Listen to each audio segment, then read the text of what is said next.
Hello, my name is Jason Whisnant. I'm a licensed clinical mental health counselor in the state of North Carolina, licensed to diagnose and treat mental illness.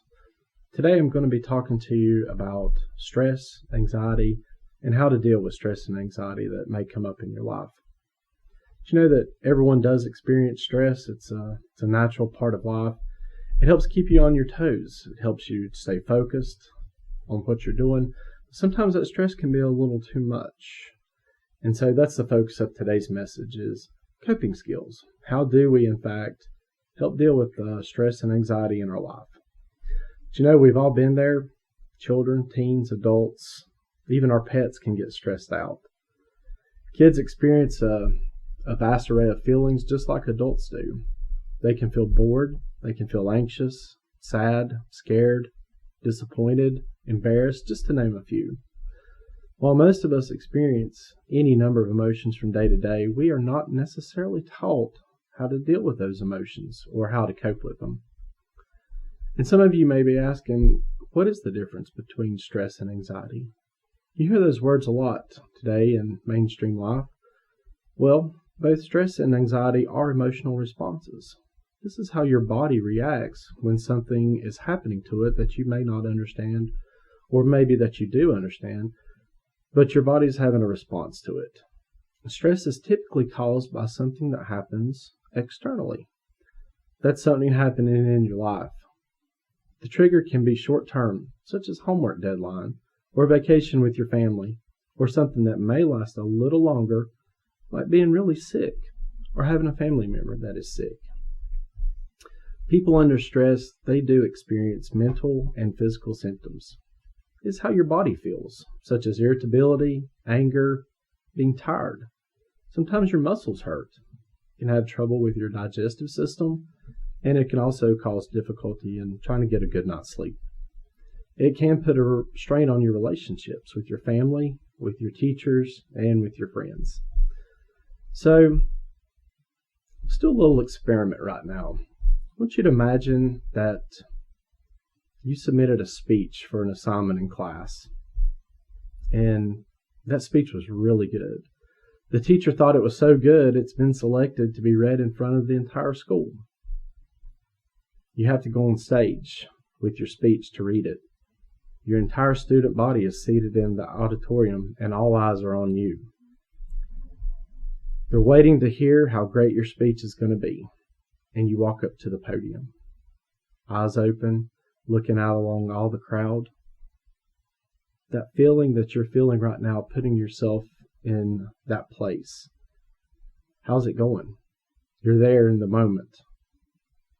What are some reactions that your body's going through right now? You think your heart would be racing? Beating a little faster, is it? Is your mouth dry? Maybe even sweating a little bit. And of course, you've all heard that phrase, there's butterflies in your stomach. Well, the good news is that what you're feeling, or even if you've ever been in front of people speaking, that feeling that you have, it's a natural reaction to stress. Now, that being stress, we have anxiety on the other hand. It is something that sticks with you a little bit longer. And it's excessive worries that don't even go away whenever you don't have anything identified to stress about. Anxiety can lead to nearly an identical set of symptoms of stress.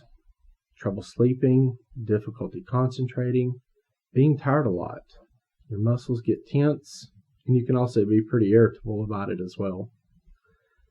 Young people that have anxiety usually worry about things that others may not, especially in younger children. Like if their parents go to work, a young child may be afraid that something bad may happen to them, even though there's nothing really identified that they have to be worried about. And this type of worry sticks around a little bit longer after the stressor has went away. Some people that have really high levels of anxiety may have difficulty doing everyday tasks like going to school or to work.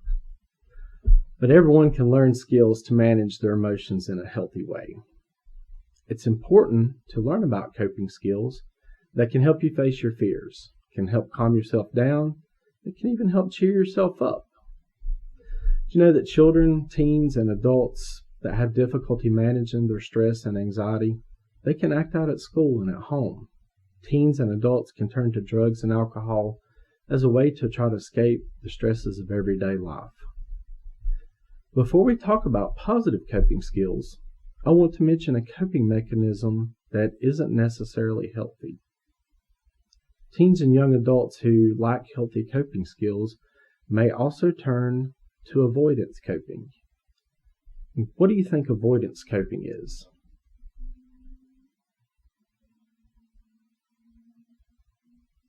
For example, instead of working on math homework that you don't understand, you get frustrated with it. What's a natural tendency of something we do as humans whenever there's something we don't like? We typically avoid it, don't we? And math homework is something that a lot of us don't like to do. And so, what is avoidance coping mechanism? That's right, it's avoiding it altogether. So, let's say you do have a hard math assignment or hard math homework and you just don't understand it. What might you do in terms of avoidance? Well, there's a lot of things that you can do, but what should you do? An example could be going out to play basketball with friends, or maybe just listening to music, or perhaps even using video games as a way out. So this is a coping mechanism, but it's not necessarily a positive one, because what happens? What's the consequence of not studying and doing your math homework?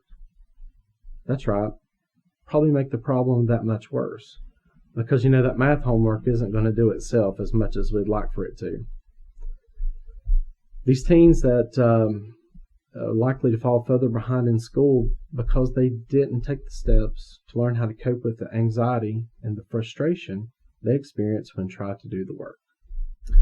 A study published recently in the Journal of Addictive Behaviors found that adolescents who use avoidance coping mechanisms are more likely to use marijuana, and those who lack problem-solving skills, as it turns out, have a higher lifetime marijuana use. This is just one example of how a lack of coping skills might lead to a dependence on something else, and replacing those positive coping skills with avoidance or negative ways of coping with stress of everyday life. Now, on the flip side, kids and teens who have healthy coping skills at an early age may enjoy some big advantages in life. A study published in the American Journal of Public Health discovered a significant association between social emotional skills in kindergarten children and well-being into adulthood. So that is some good news about the importance of learning positive coping skills early in life. Additionally, researchers found that children who were able to regulate their emotions at 5 years old were more likely to go to college and to have steady jobs as adults. These kids also were less likely to use substances, to be engaged in criminal activity, and have mental health issues. How do young people help themselves through rough times when they're feeling stressed and anxious? Take a moment and think about what are some things that you do when you're feeling stressed, feeling anxious, feel like your body's having a reaction to what's going on around you. So I want to talk to you about some coping skills for children and teens that can help reduce your level of stress and relieve some symptoms of anxiety.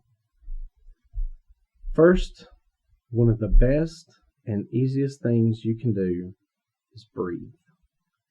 And I know that you've probably heard that before. You need to breathe. You just need to breathe. So what I want to teach you is a technique that I use in therapy and I also use for myself and encourage my children to use, is deep breathing exercises. On average, we breathe about 23,000 times a day, in and out, over and over. But when you're feeling an emotion, it doesn't matter what it is, whether it's positive or negative. Coming here today, I had a little bit of stress about having to go on camera and make this video. And so I had to reflect on what I'm even teaching you right now is deep breathing exercise. And it does work. It does help reduce stress and anxiety. So any situation that causes your body to have a reaction, deep breathing is a coping skill and can help return you pretty close to baseline. enough to clear up your thoughts anyway, and maybe help some of those nasty feelings go away. So how do we breathe in a way that helps calm us down? So if you will, I want you to imagine a triangle. We know that triangles have how many sides? That's right, they have 3. So imagine just, if you will, a triangle. At the bottom left-hand corner of the triangle, the breathing exercise involves 3 seconds. So you'll inhale for 3 seconds, hold for 3 seconds, exhale for 3 seconds. So let's try that with me wherever you are right now. So imagine your triangle. Start at the bottom left-hand corner. Okay, ready? In.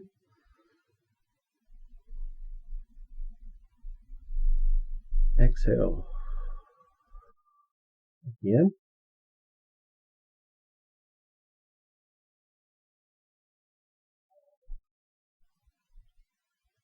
And you can repeat this as many times as you need to until you can feel some of those feelings of stress leaving you. Repeat it several times and focus on each point of the triangle and what it is that your task is involved. Breathing in, holding, exhaling. Another breathing exercise for young children is you instruct them to grab a stuffed animal. Maybe this is their favorite one. They'll lay flat on the back, and what they'll do is they'll take the stuffed animal, place it right on their midsection, right around the belly button area. And you'll instruct that child to take a deep breath in and hold it as long as they can and exhale it.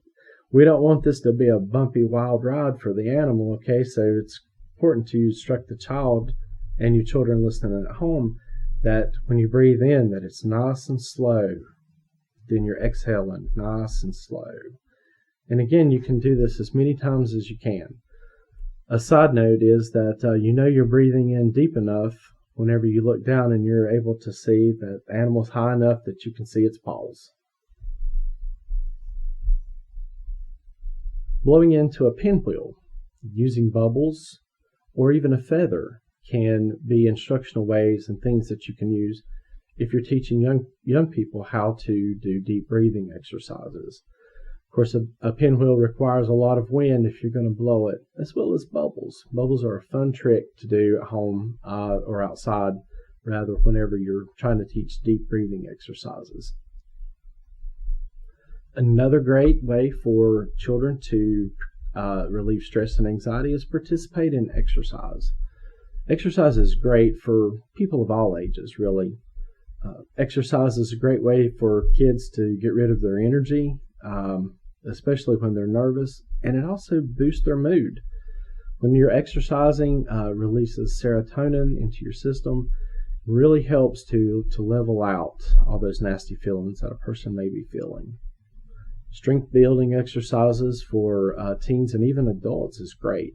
Aerobic exercise like running, biking can be excellent ways to help kids relieve and regulate their emotions. Encourage your children and your teens to engage in physical activities when they're struggling with difficult emotions or situations. Eventually, going for a walk or run will become common, and it's a healthy way for them to cope with challenges that they may be facing. Do you like artwork? Do you like doodling, coloring? Great for kids. Child enjoys painting with watercolors, coloring in a coloring book, sculpting with clay, or even creating a collage. Creating artwork can be an excellent coping strategy. It's important to make sure that you have plenty of art supplies on hand if this strategy works for your child. Eventually, your child will just pull out the supplies as a way of coping with difficult emotions. Reading books can serve as a great temporary distraction. Books are also a great way to distract the mind with something enjoyable and entertaining.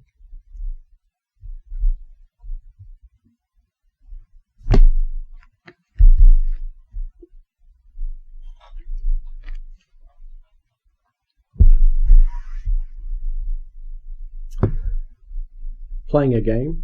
When kids can't stop thinking about something bad that happened at school or something that they're having dread about in the future, Games are great. It does a lot to get their mind off their concerns.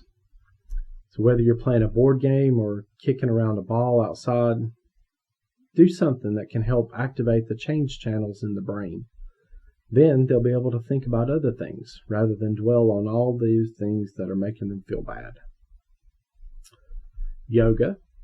Yoga can also provide many benefits to the mind and the body. A study published in the Body Image found that 4 weeks of yoga led to better moods. And it's even for children as well. Whether you decide to enroll your child in a yoga class or you do yoga videos together as a family in your living room, teaching your child about yoga can be a lifelong skill. And when your kids need a boost in their mood or need some help relaxing, you can remind them to practice some of their yoga poses. A pretty popular way for both children, teens, and adults is listening to music. I know that quite often whenever I was a young person and teenager, music was a great way of relieving stress. You just kind of vacate into your mind and enjoy that music. If children even like to make their own music, listening to common songs, music really does affect your mood and affects the chemistry in your brain. In fact, music often incorporated into treatment programs for physical health, mental health, and even substance use problems. Not only has music been shown to speed healing, calm anxiety, and reduce depression, it's also a great way to encourage creativity. Funny videos, funny movies. I've often found that laughing is a huge relief in stress and anxiety. Laughing releases dopamine into your system, and that in turn boosts your mood. It's a good way to take a mental break from the problems that are affecting you. My kids like to tell dad jokes. I don't know that really helps my mood much, but it certainly does help their mood quite a bit. Learning to positive self-talk. We as humans, teens and children, we tend to be pretty hard on ourselves. We tend to beat ourselves up mentally, and we tend to drag ourselves down. And it's okay to make mistakes. I think that's one of the hardest things that I've learned to having to teach a young person is that you're going to make mistakes. You're going to fail, and I want you to fail because you need to learn what that feels like. But you also need to learn, how it feels to succeed and how it feels to have a positive outlook and a positive disposition on how you're feeling. One of the best ways to do that is with positive self-talk. Saying things like, I'm going to embarrass myself, none of the other kids are going to talk to me, nobody likes me. Well, if you repeat those things over and over again, you eventually learn to accept that as part of who you are. Teach your kids, and I want you to be able to speak to yourself kindly and asking, what would you say to a friend who had this problem? Would you want a parent or a loved one to feel like this? Some kind and supportive words. Encourage each other to use the same kind words when thinking about themselves. And an old proverb goes, as iron sharpens iron, so must we too sharpen each other. You can utilize mood boosters. Work with kids, work with yourselves on making a list of all the things they like to do when they're happy, such as dancing, singing, kicking a ball, or telling jokes. If you are the more creative type of individual, you can create a calm down kit. And in that kit, you can have various types of lotions or tactile stimulating type squishy type things. A squeeze ball. Ask your child for input on things that can be included, or you yourself go grab some things that you like and keep them in an area when you're feeling stressed or anxious. Let that be your go-to place. Having a kit allows a child to take responsibility for calming their bodies and their brains with the tools that they have selected. So I want to move into talking about problem-focused coping skills. Sometimes there are situations where your child's discomfort is a sign that something needs to change in the environment. Just for example, if they're completely overwhelmed by being placed in an advanced class, the best solution might be to return to the regular class. Or if you have a child that's experiencing dread and anxiety from getting on the bus every day, but seems to be okay during a regular class environment, is there something going on the bus that is causing your child to have stress or anxiety? And sometimes it's helpful to have a conversation with their kids. Even young children can be able to talk in simple and non-abstract forms. And ask your child, do you think you need a change in a situation or change the way you feel about the situation? With your help as their parent, they can become skilled at recognizing what their options are. Problem-focused coping skills are strategies that help reduce the sources of stress.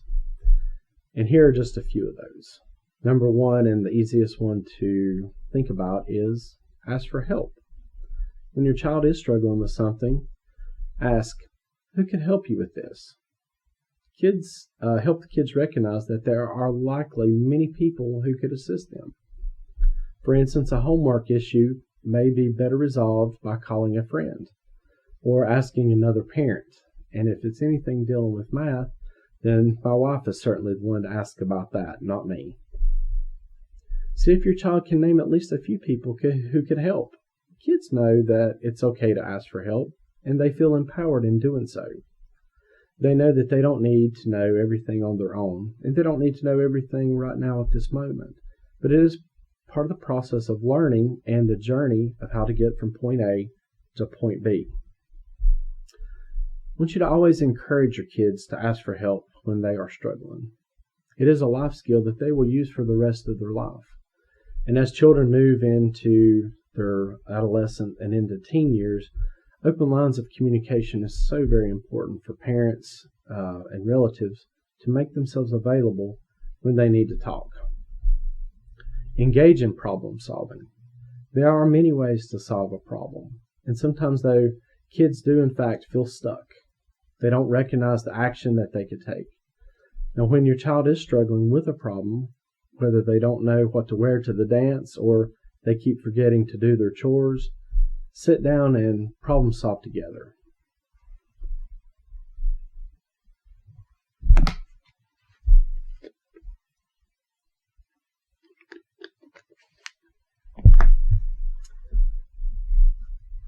Identify at least 4 or 5 possible solutions and write them down. Then help your child pick which one they want to try. And over time, your kids will get used to that, and they will become better at problem solving. I think you can remember as an adult, if you're stuck with a problem and trying to find the best possible outcome, whether it's looking at a new job or you're trying to manage your finances better, a list of pros and cons on either side can help you clearly see the bigger picture and weigh those out, making an informed decision. Tips for parents. Ultimately, your children, your adolescents, and your teens should be able to use coping skills on their own so they can deal with the discomfort in a way which you're not always going to be around to help them through it. But as they are learning these skills, you should look for opportunities to talk about different ways to help them engage in positive coping skills. Saying, I know that you're feeling really upset right now. I know that you love the park, so I thought it'd be a good way to help you feel better. What are some other things that can help you feel better when you're feeling bad? The following are some additional tips to keep in mind when teaching your children about using coping skills. Be honest with your child and identify what that behavior is that you're seeing. I can see that you're pretty upset right now, or I can see that you're feeling kind of sad.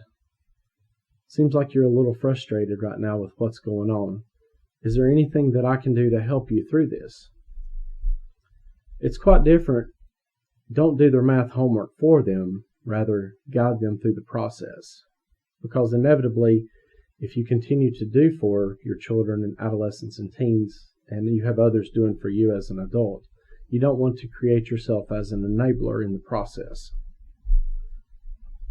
praise people. When you notice someone that's using coping skills, say, saw you taking some bubble breaths on the playground today. Nice calming job calming down yourself. Also, we'll scratch that. Discuss strategies. Help children learn to identify which strategies work best for them. This is really a one-size-does-not-fit-all because different children like different things. Teens are different than children, and adults are different than both children and teens. Watch for escapism. Any coping skill can become unhealthy if it's overused. But it's equally important to be aware of how much time your child is spending on electronics. Screen time can definitely become a means of escapism that helps your child avoid problems rather than cope with them. And just remember that you're going to make mistakes. You're going to do something that you think later that was really dumb. Children may throw things, they may scream, they may act out. When that happens, allow that person to own that mistake. Use it as a teaching opportunity and help others to sharpen their skills so that they can feel better equipped to deal with discomfort in the future.